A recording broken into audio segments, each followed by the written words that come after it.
Sumugod ang nasa 100 rallyista sa bahagi ng CCP Complex sa Pasay City, kasabayan ng ika-59 na ASEAN Foreign Ministers Meeting kung saan inaasahang dadalo ang Foreign Minister ng China.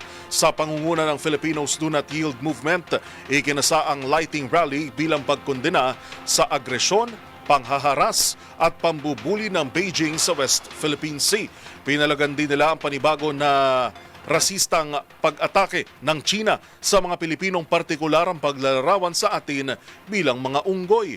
Ayon sa tagapagsalita ng grupo na si Giselle Albano, dapat mag-public apology ang China at alisin ang AI-generated video na inilalathala ng China Daily. At humingi po ng public apology sa buong Pilipino. Hindi tayo unggoy. Hindi kami unggoy! Hindi kami unggoy. Hindi kami unggoy!